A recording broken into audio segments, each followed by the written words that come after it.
ओम शांति। ये 5 बातें आप अंतिम समय तक याद रखना, बड़े से बड़े संकट से बच जाओगे। और अगर कभी किसी संकट में फंस भी गए तो आप सहज तरीके से ही बाहर निकल आओगे। ये बातें अगर आपने याद रख ली तो आपको बड़ी से बड़ी मुसीबत से आपको बचा सकती हैं। क्योंकि देखिए, जीवन में मुसीबतें तो हर किसी के सामने आ जाती हैं। कब कौन सी मुसीबत सामने आ जाए, कब किस परिस्थिति में हम फंस जाएं, लेकिन अगर आपके पास कुछ समझदारी है, आपको भगवान पर विश्वास है, तो आप उस मुसीबत से बाहर निकल आएंगे। जब हमें कुछ ज्ञान की बात को पता नहीं होता है, जब हमें समझदारी नहीं होती है, नॉलेज नहीं होती है, तो छोटी छोटी परिस्थितियां भी बहुत बड़ा लगने लगती हैं और हम उन परिस्थितियों में फंस जाते हैं। और परिस्थितियों में फंस करके अपना आपा खो देते हैं, तो वो परिस्थिति और बड़ी बन जाती है। और जब हम धैर्यता से, हिम्मत से काम लेते हैं, उस समस्या से कैसे निकलना है उसका हमें ज्ञान हो, उसका पता हो, तो हम आराम से, सहज तरीके से उस समस्या से बाहर निकल आते हैं। तो आज ये 5 बातें ऐसी ही ज्ञानवर्धक हैं जो आपको जीवन भर काम में आएंगी और बड़ी से बड़ी परिस्थिति, संकटों से आप बच जाएंगे। मनुष्य की किस्मत कैसे बदलती है, ये आज आपको पता चल जाएगा। किसी नगर में एक उत्तम नाम का व्यक्ति रहता था। एक दिन कुछ काम के सिलसिले में उसके पिता से झगड़ा हो जाता है। उत्तम के पिता ने उसे 4 सोने की असरपियाँ दी और कहा कि जाओ, घर में सारे दिन पड़े रहते हो, ये असरपियाँ ले जाओ और बाहर जा कर के कुछ व्यापार करके धन कमा करके लाना। उत्तम ने वो असरपियाँ अपने पिता से तो ले लीं और शाम के समय व्यापार करने के लिए परदेश को रवाना हो गया। सोचता जा रहा था कि इन 4 असरपियों से वो कोई छोटा मोटा व्यापार कर लेगा और खूब सारा धन कमाकर वो अपने पिता को दिखाएगा। यही उम्मीद लेकर के वो चलता चला जा रहा था। रास्ते में उसकी भेंट एक साधु से होती है। साधु भी अपनी गंतव्य की ओर जा रहा था। उत्तम ने सोचा कि क्यों ना साधु से कुछ परिचय किया जाए। बातचीत करते हुए जब चलेंगे तो हमारा सफ़र आराम से कट जाएगा। यही सोच करके उत्तम साधु महात्मा के पास जाता है और उन्हें प्रणाम करके कहता है। साधु बाबा ने भी उनको आशीर्वाद दिया और पूछा, बेटे तुम कहाँ जा रहे हो? तो उसने कहा, साधु महाराज, मेरे पिता ने मुझे घर से निकाल दिया है। अब कहीं परदेश में जाकर के कोई छोटा मोटा व्यापार करूंगा और अपने पिता के लिए बड़ा आदमी बन करके मैं दिखाऊंगा। मेरे पिता ने मुझे 4 सोने की असरपियाँ दी हैं और इन्हीं सोने की असरपियों से मैं कोई व्यापार कर लूँगा। इसी प्रकार दोनों बातचीत करते हुए दोनों आगे चले जा रहे थे। चलते चलते रास्ते में उत्तम ने साधु से पूछा कि महात्मा जी, आप तो परम ज्ञानी हैं, कोई ऐसी कहानी सुनाओ जिससे सफ़र आसान हो जाए और मुझे कुछ सीख मिल जाए, जिससे परदेश में मेरे लिए आसानी हो जाए। तब साधु बाबा कहते हैं, देखो बेटे, मैं तुम्हें कहानी तो सुना दूंगा, पर मेरी कहानी का तुम्हें मूल चुकाना होगा। एक कहानी के बदले में मैं तुमसे एक असरपी लूँगा सोने की। बताओ, क्या तुम तैयार हो इसके लिए? साधु की बात सुनकर उत्तम सोचने लगा कि मेरे पिता ने मुझे 4 सोने की असरपियाँ दी हैं। अगर इनमें से एक असरपी साधु को दे दूंगा तो मैं व्यापार कैसे करूँगा? फिर सोचा कि साधु बड़े बुद्धिमान मालूम पड़ते हैं। उन लोग कहते हैं कि विद्या कहीं से भी हमको ग्रहण कर लेनी चाहिए, इससे लाभ मिलता है। और परदेश में रहने वाले की विद्या मित्र होती है, घर में रहने वाले की मित्र स्त्री होती है, रोगी की मित्र दवा होती है, मरने वाले का मित्र धर्म होता है। और कहा भी है कि विद्वान के लिए कोई जगह परदेश नहीं होती है, मेहनत करने वाले के लिए कोई काम कठिन नहीं होता है, साहसी के लिए कोई लक्ष्य दूर नहीं होता है, मीठा बोलने वाले के लिए कोई पराया नहीं होता है। अगर आपके पास बुद्धि और विद्या है तो आप परदेश में कहीं भी सुखपूर्वक अपना जीवन बिता सकते हो। यही सोच करके उत्तम ने एक स्वर्ण मुद्रा साधु को दे दी और कहा कि महाराज, आप मुझे कहानी सुनाओ, मैं आपकी कहानी का मूल चुकाने के लिए तैयार हूँ। तब चलते चलते उन साधु ने उत्तम को कुछ उपदेश देना शुरू किया। साधु बोले कि पुत्र, तुम्हें मैं जो बात बताने जा रहा हूँ, तुमने अगर इस बात पर अमल कर लिया तो तुम्हारे ये बहुत काम आने वाली है। इस बात को सुनो। तुम परदेश में व्यापार करने के लिए जा रहे हो तो तुम मेरी एक बात याद रखना, अगर परदेश में तुम्हें कोई ठीक ठाक व्यापार ना भी मिले तो भी तुम खाली मत बैठना। जो भी जैसा भी काम मिले उसमें उस काम को पकड़ लेना। ये परदेश में जाने वाले को ये सबसे पहला मूल मंत्र है। खाली बैठने से परदेश में अपनी जेब से ही धन खर्च होता है। बेहतर यही होगा बल थोड़े पैसे में अपना काम चलाना चाहिए। इससे तुम्हें काम का अनुभव भी होगा और आपका समय भी ठीक से कट जाएगा। उत्तम ने कहा, ठीक है बाबा, मैं तुम्हारे इस उपदेश पर जरूर अमल करूँगा। महात्मा जी बोले। उत्तम ने कहा, ठीक है बेटे। अब महात्मा ने कहा, ठीक है बेटे। उत्तम ने कहा कि महात्मा जी ठीक है, मैं आपकी बात पर अमल करूंगा, लेकिन अब आप कहानी सुनाना शुरू कीजिए। तो महात्मा जी बोले कि बेटे कहानी तो ख़त्म हो गई, आपको मैंने एक कहानी ही सुनाई थी। उत्तम कहने लगा, साधु बाबा एक ऐसी कहानी थी जो जरा सी ही देर में ख़त्म हो गई। ये तो आपने मुझे उपदेश दिया है, मुझे कोई कहानी सुनाओ ना।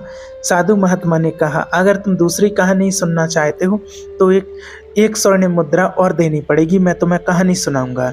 तो फिर उत्तम ने कुछ सोच विचार करने के बाद उत्तम ने साधु महात्मा के हाथ में एक असरपी और रख दी और कहा कि बाबा अब मुझे कहानी सुनाइए।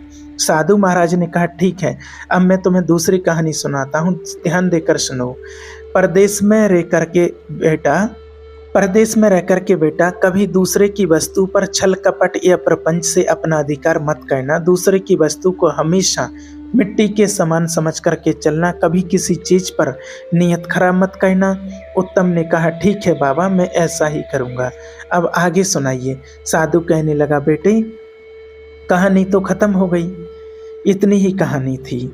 उत्तम ने कहा, अरे ये क्या, ये तो आपने सिर्फ उपदेश दिया है मुझे, बस इतने से उपदेश के आपने मुझसे एक स्वर्ण मुद्रा ले ली। साधु ने कहा कि बेटे ज्ञान की कोई कीमत नहीं होती है, ज्ञान तो अनमोल होता है। ज्ञान की कीमत तब पता चलती है जब मनुष्य विपत्ति में पड़ता है और वही ज्ञान उसे विपत्ति से बाहर निकाल ले जाता है। उत्तम ने कहा, ठीक है बाबा, मैं तुम्हें एक स्वर्ण मुद्रा और देता हूँ, तुम मुझे एक उपदेश और दे दीजिए। इतना कहकर के उत्तम ने एक मुद्रा और रख दी। साधु ने तीसरी बात उत्तम को बताई कि बेटे जीवन में कभी किसी का अगर गुप्त भेद पता चल जाए तो वो गुप्त भेद कभी किसी तीसरे को मत बताना। ये सबसे अनमोल सीख है। साधु के तीसरे उपदेश को भी उसने अपनी गांठ में बांध लिया।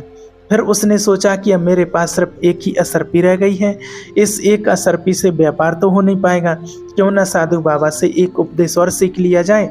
यही सोच करके वो चौथी असरपी भी साधु के हाथ पर उत्तम ने रख दी और बोला, साधु महाराज अब मुझे एक उपदेश और दे दीजिए। साधु ने कहा, ठीक है बेटे, मैं तुम्हें चौथा उपदेश देता हूँ और ये चौथा उपदेश जिंदगी के लिए बहुत ही अनमोल है, इसे सदैव याद रखना। इस प्रकार साधु उत्तम को चौथी बात बताते हैं। कहते हैं, अगर तुम्हें रास्ते में कभी कोई प्रेम से बुलाकर बैठने को कहे तो आपका चाहे कितना भी कीमती काम हो उसे छोड़ करके आप 2 मिनट जरूर बैठना। उसके साथ 2 मिनट बिताया गया समय तुम्हारे बहुत काम आ सकता है। इस प्रकार साधु ने उत्तम को चौथा उपदेश दिया। उत्तम कहने लगा, बाबा तुम्हारे उपदेश तो वास्तव में बहुत कीमती हैं। अब मेरे पास कोई पैसा नहीं बचा है, नहीं तो मैं 2-4 उपदेश और आपके सुन लेता। तब साधु महात्मा कहते हैं, पुत्र किसी के उपदेश को, किसी की शिक्षा को बिना मूल्य चुकाए नहीं ग्रहण करना चाहिए। फिर भी तुम कहते हो तो एक उपदेश मैं तुम्हें अपनी तरफ से देता हूँ जिसका तुमसे कोई मूल्य नहीं लिया जाएगा, और वो उपदेश है कि परदेश में रहकर किसी दुराचारी स्त्री का भरोसा मत करना। दुराचारी स्त्री का कोई पता नहीं होता है कि इसके दिमाग में क्या होता है और दिल में क्या होता है। तो ये 5 उपदेश दे करके साधु महात्मा ने कहा कि हमारा और तुम्हारा साथ बेटे इतने ही देर का था, पास में मेरा आश्रम था और मैं अपने आश्रम पर जा रहा हूँ। इतना कह करके साधु अपने आश्रम पर चले जाते हैं। उत्तम वहाँ से अकेले चले आगे के लिए बढ़ते हैं, परंतु उनके दिमाग में एक ही बात चल रही थी कि साधु महात्मा ने 5 उपदेशों के बदले मुझसे 4 स्वर्ण मुद्राएं ले ली। साधु को भला धन से क्या मतलब, साधु संत तो बैरागी होते हैं, धन दौलत का त्याग करके ही भी साधु बनते हैं, फिर मुझसे स्वर्ण मुद्राएं क्यों ली। मैं जब लौट कर के अपने नगर जाऊंगा तो ये बात जरूर पूछूंगा। फिर सोचा चलो जो भी है, साधु की ये पांचों बातें बड़ी ही कीमती मालूम पड़ती हैं, मैं इन्हें सदैव याद रखूंगा। अब उत्तम के पास कोई पैसा नहीं बचा था। अब वो इस चिंता में था कि परदेश में जाकर के वो क्या करेगा, क्या खाएगा, कैसा अपना व्यापार शुरू करेगा। यही सब बातें सोचते सोचते वो एक नगर में पहुंच जाता है। नगर में पहुंचकर वो किसी नौकरी की तलाश करने लगता है, क्योंकि धन तो उसके पास में था नहीं। सोचा कि किसी की नौकरी ही कर लेते हैं, क्योंकि साधु बाबा ने भी कहा है कि परदेश में खाली नहीं बैठना चाहिए, छोटा मोटा जो भी काम मिल जाए उसे ही करना चाहिए। नौकरी की तलाश में उत्तम इधर उधर लोगों से पूछता फिर रहा था। तभी उसकी भेंट एक राजा के नौकर से होती है, जो राजा के यह नौकरी करता था। उसका नाम था आनंदपाल। आनंदपाल राजा के यहाँ उनके घोड़ों की देखभाल करता था, और उसने देखा कि एक आदमी घोड़ों का जो नौकर था, उसने देखा कि एक आदमी नौकरी की तलाश में घूम रहा है। तो उसने अपने पास उत्तम को बुलाया और कहा कि तुम्हें काम की तलाश है और मुझे राजा छुट्टी नहीं दे रहा है। घर पर मेरी माँ बहुत बीमार है, काफ़ी दिनों से मैं अपनी माँ को देखने नहीं जा पा रहा हूँ। राजा ने मुझसे कहा है कि तुम एक शर्त पर घर जा सकते हो, अगर तुम अपनी जगह किसी और को काम पर लगा दो तो तुम घर चले जाओगे। एक काम करो भैया, मेरी जगह पर आप एक माह के लिए काम कर लो, जो भी वेतन मिलेगा वो तुम रख लेना। जब मैं अपनी माँ को देख कर लौट आऊँगा तब तुम कोई और काम तलाश करने ला। अनंतपाल की बात सुनकर के उत्तम ने सोचा इधर उधर घूमने से समय नष्ट करने से अच्छा है कि एक माह तक मैं इसकी जगह पर काम कर लूँ, उसके बाद मेरे पास कुछ पैसे हो जाएंगे। मैं शहर में नया आया हूँ, 1 महीने में मैं लोगों को समझ भी लूँगा। इसी बात को सोच करके वो वहाँ काम करने के लिए तैयार हो जाता है। अनंतपाल उत्तम को लेकर के महल में जाता है, और वहाँ के जो राजा थे वो वह बड़े ही चक्रवर्ती और बुद्धिमान थे। उनकी एक बेटी थी चंद्रप्रभा। चंद्रप्रभा बहुत ही सुंदर थी, और अभी अभी ही उसने जवानी की पहली सीढ़ी पर कदम रखा था। वो कन्या बहुत सुंदर थी, और राजा भी अपनी बेटी से बहुत प्रेम करते थे, क्योंकि चंद्रप्रभा उनकी इकलौती बेटी थी। राजा को घोड़ा पालने का और घुड़सवारी करने का बड़ा शौक था। एक से बढ़कर एक अच्छी नस्ल वाले घोड़े पले हुए थे। उनकी घोड़ों की देखभाल के लिए कई नौकर लगा दिए थे। उन्हीं में से एक अनंतपाल था। प्रत्येक नौकर के हिस्से में 10-10 घोड़े थे। उन्हें खिलाने पिलाने के लिए राजा उन्हें बराबर राशन और घास देता था। इधर उत्तम को लेकर अनंतपाल राजा के पास पहुंचता है और हाथ जोड़ करके राजा से कहता है कि महाराज, मैं कुछ दिनों के लिए मैं अपनी बीमार माँ को देखने के लिए गांव जा रहा हूँ। जब तक मैं लौट करके नहीं आता तब तक मेरे स्थान पर यह व्यक्ति काम करेगा। इसका नाम उत्तम है और ये बड़ा मेहनती और ईमानदार है। मुझे आपकी आज्ञा चाहिए। राजा ने कहा, अनंतपाल, इसमें आज्ञा की क्या बात है? यदि ये व्यक्ति तुम्हारे भरोसेमंद है तो इसे ले जाकर अपना काम समझा दो और जाओ, जाकर अपनी माँ को दिखाओ। लेकिन ध्यान रहे, हमारे घोड़े की देखरेख में जरा भी लापरवाही नहीं होनी चाहिए। अगर हमारे घोड़ों की देखरेख में जरा भी लापरवाही हुई तो उसके लिए हम इसे नहीं तुम्हें दंड देंगे। अनंतपाल ने कहा, ठीक है महाराज, आपको शिकायत का अवसर नहीं मिलेगा, मैं इसे सारा काम अच्छे से समझा दूंगा। इस प्रकार राजा की आज्ञा लेकर अनंतपाल घोड़ों के पास जाता है, और वहाँ देखा तो हजारों घोड़े बंधे हुए थे। तो अनंतपाल ने उत्तम से कहा, देखो उत्तम, मेरे हिस्से में राजा ने 10 घोड़े दिए हैं, तो मैं 10 घोड़ों की देखभाल करनी है, इनके लिए दाना खिलाना है और इनकी मालिश करनी है। उत्तम ने कहा, ठीक है मित्र, मैं ये काम बड़ी ईमानदारी और पूरी निष्ठा के साथ करूँगा। उसके बाद अनंतपाल अपना कमरा दिखाता है उत्तम को और कहता है कि आज से तुम इसी कमरे में रहोगे। इस प्रकार अनंतपाल जिम्मेवारी सौंपकर अपने नगर के लिए चला जाता है। इधर घोड़ों की देखभाल के लिए उत्तम अपने काम में लग जाता है।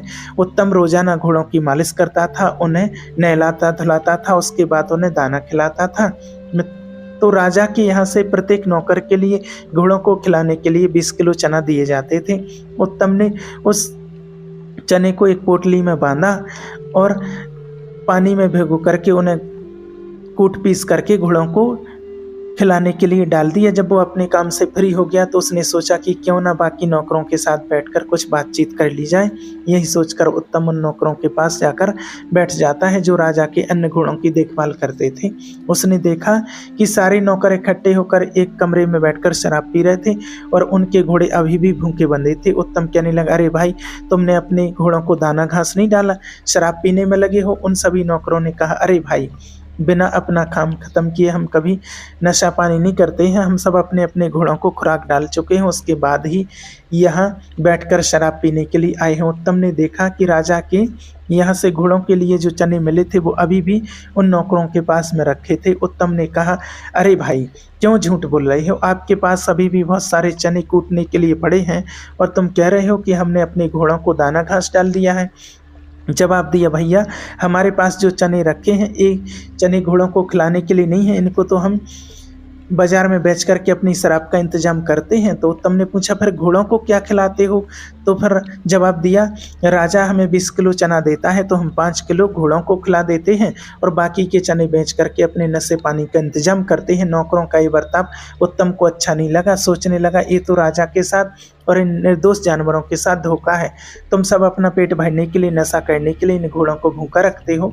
वे सब नौकर कहने लगे, देखो भाई, पेट भरने के लिए सब करना पड़ता है। राजा से मिलने वाले वेतन से हमारा ठीक से गुजारा नहीं हो पाता है। इतने से धन से किसका पेट भरा है? तुम भी ऐसा किया करो, तुम्हें कौन रोकता है? तुम्हारे लिए अनंत पाल ने यहाँ रखा है, इसलिए हमने तुम्हें ये बात बता दी। तुम ये बात किसी और से मत कहना, वरना तुम्हारे साथ अच्छा नहीं होगा। तो उत्तम उन सबकी बात सुनकर चुपचाप अपने कमरे में लौट आता है और सोचता है कि वे लोग ठीक कहते हैं, कल से मैं भी ऐसा ही करूँगा। बेईमानी करके बहुत सारा पैसा इकट्ठा कर लूँगा। मुझे सिर्फ यहाँ 1 महीने ही तो रहना है। अनंत पाल के आते ही वो मुझसे काम छीन लेगा, तब तक मैं कुछ पैसे कमा लूँ, उसके बाद मैं कोई और व्यापार कर लूँगा। और वो अपनी चारपाई पर लेटा लेटा ऐसा सोच रहा था। तभी उसे साधु की दूसरी बात याद आ जाती है कि किसी दूसरे के धन पर छल, प्रपंच और कपट से अपना अधिकार नहीं करना चाहिए। दूसरे का धन, दूसरे की वस्तु मिट्टी के समान समझनी चाहिए।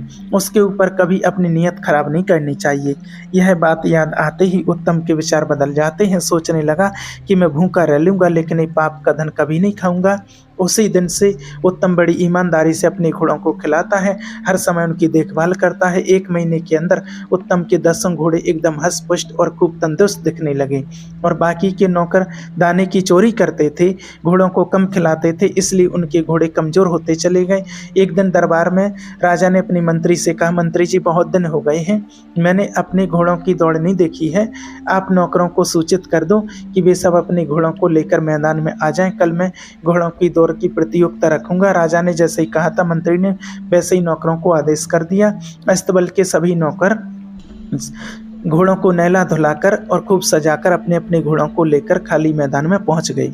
राजा साहब ने जब घोड़ों पर दृष्टि डाली तो देखा कि सारे घोड़े कमज़ोर थे, बिल्कुल मरियल से, और उत्तम के 10 घोड़े बड़े ही हष्ट-पुष्ट और सुडौल थे।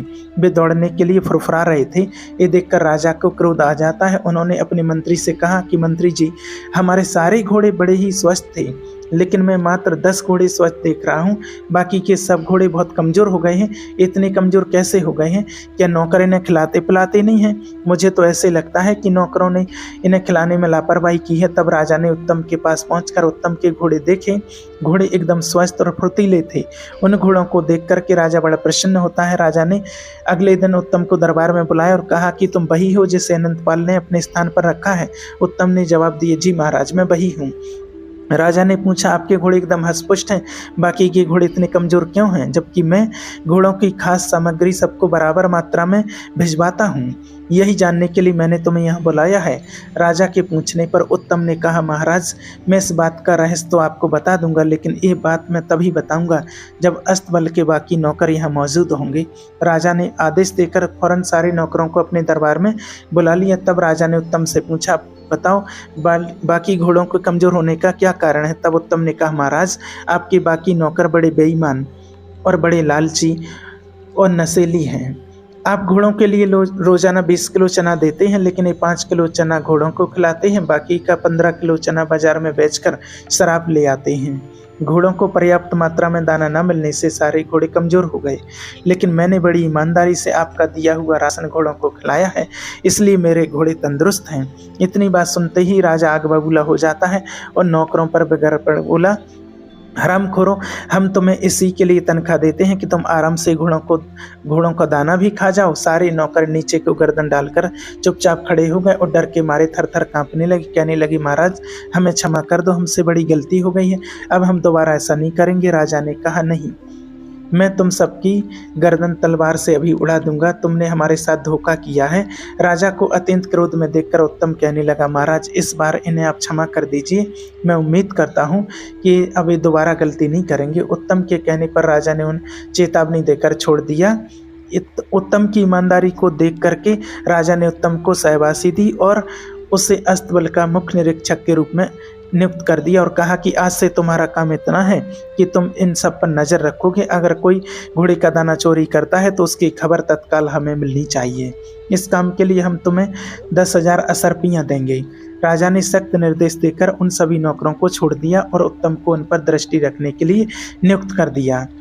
राजा अपनी उंगली में एक हीरे की अंगूठी पहना था। उसने हीरे की अंगूठी उतार कर राजा ने इनाम के रूप में उत्तम को पकड़ा दी और कहा कि जब भी तुम्हें हमसे मिलना हो तो तुम अंगूठी पहरेदारों को बताकर आप किसी भी समय मिल सकते हो। अस्तबल में पहुंचकर उत्तम ने सभी नौकरों को समझाया कि देखो इस बार तो मैंने तुम्हें बचा दिया, अगर दोबारा तुम्हारी गलती पकड़ी गई तो राजा साहब तुम्हें जिंदगी भर के लिए जेल में डाल देंगे, इसलिए ईमानदारी से अपना काम कीजिए। मित्रों, उसी दिन से सारे नौकर बड़ी ईमानदारी से घोड़ों को खिलाने पिलाने लगते हैं। कभी भी उन्होंने फिर बेईमानी नहीं की। सारे घोड़े फिर से स्वस्थ हो गए और इधर एक माह का समय बीत चुका था। उधर अनंतपाल अपनी माँ से मिलकर के नौकरी पर लौटता है। जैसे ही अनंतपाल अस्तबल में पहुंचता है, घोड़ों के सारे नौकरों ने अनंतपाल को घेर कर और उसकी करतूत सभी ने अनंतपाल को बताई कि हमारी चोरी उत्तम ने राजा को पकड़ा दी और राजा ने उसे अस्तबल का मुख्य निरीक्षक बना दिया है। अनंतपाल ने कहा कि तुम लोग चिंता ना करो, मैं वापस आ गया हूँ, अब तो उसे यहाँ से जाना ही पड़ेगा। नौकरों ने कहा नहीं भाई, वो यहाँ से नहीं जाएगा क्योंकि राजा ने उसे हम सबकी देखभाल करने के लिए नौकरी पर रख लिया है। तो उसके बाद में अनंतपाल उत्तम के पास जाता है और उत्तम उस समय कमरे में लेटा हुआ था। अनंतपाल को देखकर उत्तम एकदम खुश हो जाता है और कहता है, मित्र तुम आ गए, तुम्हें देखकर मुझे बड़ी खुशी हुई। अनंतपाल उत्तम के पास में बैठ जाता है। उसके बाद उत्तम वहाँ जो घटना घटी थी उसके बारे में अनंतपाल को बताता है। अनंतपाल कहने लगा, तुमसे पहले इस बात का पता लग चुका है। उसके बाद दोनों साथ साथ बैठकर भोजन करते हैं। भोजन करने के बाद अपने अपने बिस्तर पर लेट जाते हैं। अनंतपाल उत्तम से मन ही मन जल रहा था क्योंकि राजा ने उसे बड़े पद पर नौकरी दे दी थी और उसने नौकरों की चोरी राजा को पकड़ाई थी, इसलिए अनंतपाल उससे जलने लगा था। क्योंकि आपको बता दें कि अनंतपाल भी चोरी करता था और उससे उत्तम का ये बर्ताव बिल्कुल भी पसंद नहीं आया। अनंतपाल उत्तम को नीचा दिखाना चाहता था, उससे बदला लेना चाहता था। अनंतपाल अपने कमरे में लेट जाता है और उत्तम अपने कमरे में चला जाता है। राजा ने उसे अलग कमरा देख रखा था। उस दिन आकाश में बादल छाए हुए थे, हल्की हल्की बारिश हो रही थी, बिजली कड़क रही थी। उधर राजकुमारी चंद्रप्रभा की आंखों में नींद नहीं थी क्योंकि अनंतपाल और राजा की पुत्री के बीच में प्रेम प्रसंग चल रहा था। राजकुमारी जब तक अनंतपाल से मिलने आया करती थी क्योंकि राजकुमारी को पता चल गया था कि अनंतपाल अपने नगर से वापस लौट गया। उसने सोचा कि उत्तम तो अब चला ही गया होगा। राजकुमारी रात में उठकर अपने कमरे की छत पर टहल रही थी।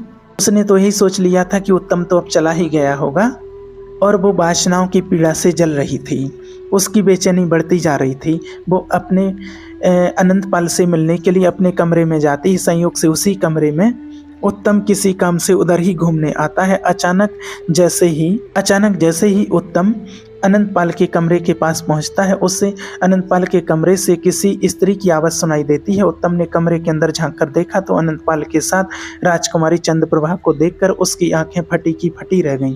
उत्तम ये सब देखकर चुपचाप अपने कमरे की ओर चला जाता है। उधर अनंतपाल ने राजकुमारी से कहा कि प्रिय, इस समय उत्तम हमारी राय का सबसे बड़ा कांटा है। कुछ भी करके तुम उत्तम को मरवा दो तो हम निश्चिंत हो जाएंगे। राजकुमारी ने कहा, ठीक है प्राणनाथ, ये कितनी बड़ी बात है, तुम चिंता क्यों करते हो, मैं पिताजी से कह करके इसे मृत्युदंड दिलवा दूंगी। तो उधर उत्तम सोच रहा था कि अनंतपाल राजा की आंखों में धूल झोंक करके उनकी बेटी से प्रेम कर रहा है। ये तो राजा के साथ धोखा है, अन्याय है। मुझे खबर राजा को देनी चाहिए और उत्तम यही सोच करके राजा को संदेश देने के लिए राजमहल की ओर चलने लगता है। तभी उसे साधु महाराज की वो तीसरी बात याद आ जाती है। साधु ने कहा था अगर किसी का गुप्त वेद पता चल जाए तो उसे किसी तीसरे से नहीं कहना चाहिए, वरना खुद मुसीबत में पड़ सकते हो। यही बात सोच करके उत्तम के कदम थम जाते हैं। सोचने लगा अगर ये बात मैंने राजा को बताई तो हो सकता है राजा साहब मेरी बात का विश्वास ना करें, कहेंगे कि तू मेरी बेटी को झूठा बदनाम कर रहा है, उल्टा मैं ही राजा के क्रोध का भोजन बन जाऊंगा। यही सोचकर उत्तम अपने कमरे में लौट आता है और चुपचाप अपनी चारपाई पर लेट जाता है। उधर राजकुमारी चंद्रप्रभा अनंतपाल से मिलने के बाद अपने कमरे में चली जाती है और अपने कमरे में पहुंचकर अंदर से दरवाजा बंद कर लिया और जोर जोर से चिल्लाने लगी, बचाओ बचाओ की चीख पुकार मचाने लगी। राजकुमार का शोर सुनकर राजकुमार के नौकर चाकर दास दासियां सभी जाग जाते हैं। आनन फानन में राजा को खबर दी गई। दौड़ते हुए राजा साहब पुत्री के पास पहुंचते हैं, कहते हैं बेटी क्या हुआ, क्यों रो रही हो। तो अनंतपाल के कहने पर राजकुमारी चंद्रप्रभा ने त्रिया चरित्र रच दिया था। एकदम से कहने लगी पिताजी आपने जिस नए नौकर को नौकरी पर रखा है, तुम्हारे इस नौकर ने मेरे साथ जबरदस्ती की है। वो रात में मेरे कमरे में आया और मेरी इज्जत लूटने का प्रयास करता रहा। जब मैं चीखी चिल्लाई तो खिड़की से कूद करके भाग गया। तुम्हारे दोबारा दी गई अंगूठी का उसने नाजायज फायदा उठाया। उसने अंगरक्षकों को अंगूठी दिखाकर वो अंदर घुस गया होगा। बेटी के मुख से बात सुनकर राजा एकदम आग बबूला हो जाता है।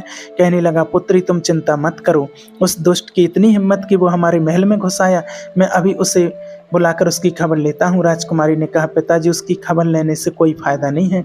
उसकी गुस्ताखी के लिए उसे जब तक मृत्युदंड नहीं दिया जाएगा तब तक मैं अन्न जल ग्रहण नहीं करूंगी। राजा ने कहा बेटी ऐसा ही होगा, कल मैं उसे मृत्युदंड दूंगा। राजकुमारी को आश्वासन देकर राजा अपने महल के लिए चला जाता है। इधर राजकुमारी मन ही मन बड़ी प्रसन्न होने लगी, सोचने लगी आज मेरा षड्यंत्र सफल हो जाएगा, अब मेरे और अनंतपाल के बीच में कोई बाधा नहीं आएगी।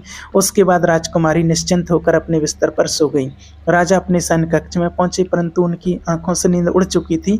वो सोच रहे थे कल सुबह में उत्तम को दरबार में बुलाकर मृत्युदंड दे दूंगा, परंतु तभी उनके दिमाग में एक दूसरा विचार आता है। राजा सोचने लगा कि अगर दरबारी लोग मुझसे पूछेंगे कि इस नौकर को किस बात का मृत्युदंड दिया गया है तो मैं क्या कहूँगा।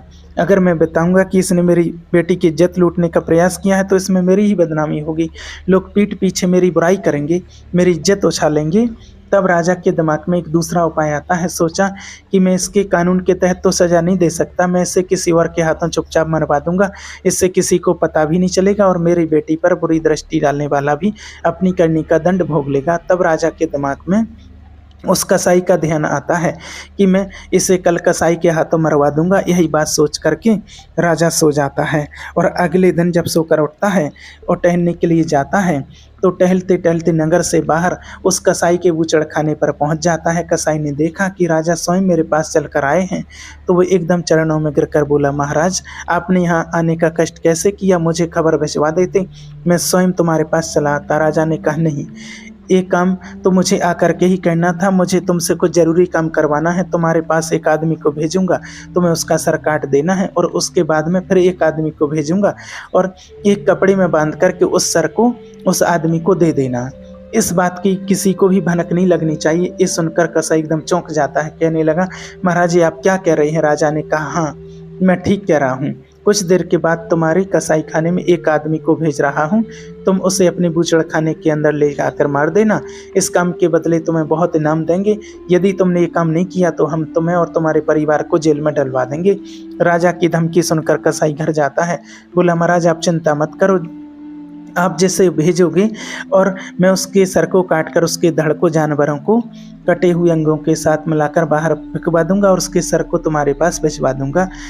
तो राजा कसाई को आदेश देकर अपने महल को लौटता है और इधर कसाई राजा के भेजे हुए आदमी की प्रतीक्षा करने लगता है। महलों में पहुंचकर राजा ने सैनिकों के द्वारा उत्तम को बुलवाया और कहा कि उत्तम मैं तुम्हें जरूरी काम से नगर से बाहर भेजना चाहता हूं और मुझे विश्वास है कि यह काम सिर्फ तुम ही कर सकते हो। उत्तम ने कहा ठीक है बताइए महाराज मेरे लिए क्या आज्ञा है, मैं आपके लिए कुछ भी करने को तैयार हूँ। तब राजा कहता है उत्तम तुम्हें इसी समय एक ज़रूरी काम से कसाई के पास जाना है और वो जो चीज़ तुम्हें चुपचाप दे तुम उसे ले आना। लेकिन एक बात का विशेष ध्यान रखना, एक काम तुम्हें बिल्कुल गुप्त रूप से करना है, किसी को भी इस बात का पता नहीं चलना चाहिए। उत्तम ने कहा, जो आज्ञा महाराज, मैं आपके काम के लिए अभी जाता हूँ। इतना कहकर उत्तम फौरन उस कसाई के पास चल देता है। तो उत्तम के मन में ये विचार आ रहा था कि राजा के मन में इतना जरूरी काम कौन सा आ गया जो राजा मुझसे करवा रहा। फिर सोचा कि जो भी होगा, कम से कम राजा ने मुझे इस लायक समझा तो मैं उसके किसी कार्य को कर पा रहा हूँ। और चलते चलते नगर से बाहर निकल गया। उसने देखा कि एक कुटिया है और कुटिया के बाहर कोई साधु संत भगवान का कीर्तन कर रहे थे और उत्तम उस कुटिया के पास जाकर खड़ा हो जाता है। तब एक साधु ने उत्तम को इशारा देकर बुलाया कि बच्चा, थोड़ी देर यहाँ बैठकर भगवान का कीर्तन करो, सब कुछ यहीं रह जाएगा, केवल यही साथ जाएगा। तब उत्तम ने कहा, क्षमा करना महाराज, मैं किसी जरूरी काम से जा रहा हूँ, मैं इस समय रुक नहीं सकता हूँ। इतना कहकर उत्तम आगे बढ़ जाता है। तभी अचानक उसके दिमाग में साधु बाबा की चौथी बात गूंजने लगता है कि चाहे कितना भी जरूरी काम क्यों ना हो, लाखों का नुकसान हो जाए, अगर राह चलते कोई प्रेम से 2 मिनट बैठने को कहे तो उसके पास 2 मिनट जरूर बैठने चाहिए। साधु की बात मन में आते ही उत्तम उन साधुओं की मंडली में बैठ जाता है और भगवान का भजन कीर्तन करने लगता है। उधर अनंतपाल सोचने लगता है कि राजा ने सुबह सुबह उत्तम को अपने पास क्यों बुलाया है और वो अभी तक लौट करके क्यों नहीं आया है। तो अनंतपाल राजमहल के आसपास टहल रहा था। तभी खिड़की से राजा ने देखा कि अनंतपाल खिड़की के बाहर टहल रहा है। तब राजा ने अनंतपाल को तुरंत बुलवाया और सोचा कि क्यों ना अनंतपाल को ही उत्तम का सर लाने के लिए भेज दूं। अब तो कसाई ने उसका सर धड़ से अलग कर दिया होगा। राजा ने तत्काल अनंतपाल को आदेश दिया कि तुम इसी क्षण कसाई के बूचड़खाने पर चले जाओ और कसाई तुम्हें जो चीज़ भेंट करे उसे चुपचाप लेकर चले आना और लाकर राजकुमारी के कक्ष में रख देना। रास्ते में तुम उस सामान को खोलकर देखने की भूल मत करना। अनंतपाल ने कहा, ठीक है महाराज। और इतना कह करके अनंतपाल कसाई के पास को चल देता है। आपको बता दें कि पहले कसाई के पास उत्तम को जाना था, लेकिन उत्तम तो वहाँ साधु संतों के साथ कीर्तन करने में मस्त हो गया था। इधर तब तक अनंतपाल कसाई के पास पहुँच जाता है और कहता है कि मुझे राजा ने भेजा और कहा कि कोई ज़रूरी चीज़ तुम्हारे यहाँ से ले जाना है। तो कसाई ने समझ लिया कि मुझे इसी का सर कलम करना है। कसाई कहने लगा कि हाँ भाई, तुम अंदर चलो, मैं अभी आता हूँ। अनंतपाल नहीं जानता था कि कसाई ने उसे अंदर जाने के लिए क्यों कहा है। अनंतपाल राजा की योजना से बिल्कुल अनजान था। वो चुपचाप अंदर चला जाता है। कसाई ने कहा, सामने अलमारी में जो वस्तु राजा ने मंगवाई है वो रखी है, उसको निकाल लो। और जैसे ही अनंतपाल अलमारी खोलता है और जैसे ही कसाई धारदार अपना गरासा अनंतपाल की गर्दन पर चला देता है, अनंतपाल की गर्दन धड़ से अलग गिरी। कसाई ने उसे एक पोटली में बांधा और रख दिया। उसके धड़ को गिद्ध और चील कौओं को बाहर फेंक दिया। कसाई राजा के दूसरे नौकर के आने का इंतजार करने लगता है। उधर उत्तम साधु संतों के साथ भजन करने में मस्त था। जब काफ़ी देर हो गई, भजन कीर्तन में उसे बहुत आनंद आ रहा था। सभी साधु कीर्तन बंद करके चले जाते हैं। उधर उत्तम भी वहाँ से चलता है। तब उसे ध्यान आया कि कसाई के पास मुझे राजा ने भेजा था। एकदम कसाई के घर की तरफ उत्तम दौड़ने लगता है। थोड़ी ही देर में जब वो कसाई के पास पहुँचता है तो कहने लगा कि मैं महाराज के पास से आया हूँ, उन्होंने कोई चीज़ मंगवाई है। कसाई बोला, हाँ भाई, मैं समझ गया। कसाई ने वही पोटली उठाकर उत्तम को पकड़ा दी जिसमें अनंतपाल का सर बंधा हुआ था। कसाई ने उसे समझाकर भेज दिया कि भाई इसे खोलकर रास्ते में मत देखना, वरना राजा साहब तुम्हें फांसी पर चढ़ा देंगे। इस प्रकार से उत्तम अनंतपाल का सर लेकर के राजा के पास उत्तम पहुंचता है। राजा और उनकी बेटी उस समय एक ही समय कक्ष में मौजूद थे। राजा कह रहा था कि बेटी, आज उत्तम का काम तमाम हो ही गया। कुछ ही देर में अनंतपाल उत्तम का सर लेकर के आ रहा होगा। इतनी देर में उत्तम राजा के सामने पहुंचता है, वो पोटली में सर लेकर के। और उत्तम को जीवित देख करके वे दोनों, राजा और पुत्री, अचंभित रह जाते हैं। कहने लगे, अरे तुम यहाँ कैसे? जवाब दिया, महाराज कैसी बातें करते हो, आपने ही तो मुझे कुछ विशेष वस्तु को लाने के लिए कसाई के पास भेजा था। कसाई ने जो चीज़ मुझे दी है वो मैं लेकर के सीधा चला आ रहा हूँ। मैं तो कहीं 1 मिनट भी नहीं ठहरा हूँ। ठहरिए महाराज, अभी खुल करके दिखाता हूँ। और जैसे ही उत्तम ने पोटली खोली तो उसे देख करके राजकुमारी के साथ साथ उसके कंठ से भी चीख निकल पड़ी। उसने देखा कि अनंतपाल का कटा हुआ सर उस पोटली में बंधा था। उत्तम का चेहरा पसीना पसीना हो जाता है। राजा को समझते देर नहीं लगी, उत्तम की जगह कसाई ने अनंतपाल का सर काट दिया है। जरूर अनंतपाल उत्तम से पहले वहां पहुंच गया होगा। कसाई तो दोनों को पहचानता नहीं था कि किसको मारना है और किसको छोड़ना है। तो रोते हुए पूछने लगा, महाराज क्या मामला है, आपने अनंतपाल को क्यों मरवा दिया? राजा के पास कोई जवाब नहीं था। इतने में राजकुमारी अनंतपाल के कटे हुए सर को लेकर जोर जोर से रोने लगती है, कहने लगती है, मेरे प्रीतम, मैं नहीं जानती थी कि मेरी चाल तुम्हारे लिए ही उल्टी पड़ जाएगी, वरना मैं ऐसा खेल कभी नहीं खेलती। तुम्हारे कहने से ही मैंने उत्तम पर आरोप लगाया था, तुम्हारी खुशी के लिए ही मैं उसे मारना चाहती थी, लेकिन उत्तम बड़ा ही खुशकिस्मत है, वो फिर भी जीवित बच जाता है। राजकुमारी पागलों की तरह रो रही थी। राजकुमारी के मुख से जब ये बात राजा ने सुनी तो राजा की आंखें फटी की फटी रह गईं। राजा को पता चल गया कि मेरी बेटी ने निर्दोष उत्तम पर दोष लगाया था। राजा एकदम से क्रोध में आकर अपनी तलवार खींच लेता है और अपनी पुत्री से बोला कि पुत्री सच सच बताओ, क्या उत्तम को जान से मरवाना तुम्हारी ये चाल थी? सच सच बताओ वरना मैं तुम्हारी गर्दन उड़ा दूंगा। तो डर के मारे राजकुमारी ने सारी बात सच सच अपने पिता को बता दी। सुनकर राजा सर को पकड़ कर बैठ गया। राजा की आंखों के सामने अंधेरा छाने लगा। कहने लगा कि मैं क्या कहने जा रहा था। मैं एक निर्दोष व्यक्ति को अपनी दुराचारी बेटी के कहने पर जान से मारने के लिए तैयार था। भगवान ईश्वर, आपने मुझे बचा लिया, मुझे माफ। राजकुमारी ने देखा कि राजा साहब मुझे जीवित नहीं छोड़ेंगे, तो उसने तलवार लेकर खुद ही अपने पेट में घोंप ली और मरते मरते कहने लगी, पिताजी मुझे माफ़ कर देना, मैंने एक निर्दोष आदमी की जान लेनी चाहिए। भगवान ने मुझे मेरे कर्मों की सज़ा दे दी है, मुझसे मेरा प्रेमी छीन लिया। इतना कहते कहते राजकुमारी ने अपने प्राण छोड़ दिए।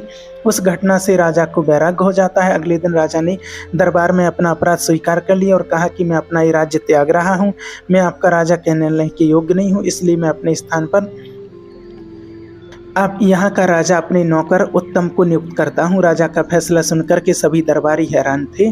सबने मिलकर राजा को समझाने का प्रयास किया, लेकिन राजा फैसला कर चुका था और वो उत्तम को राजगद्दी सौंपकर भजन करने के लिए जंगल की ओर चला गया।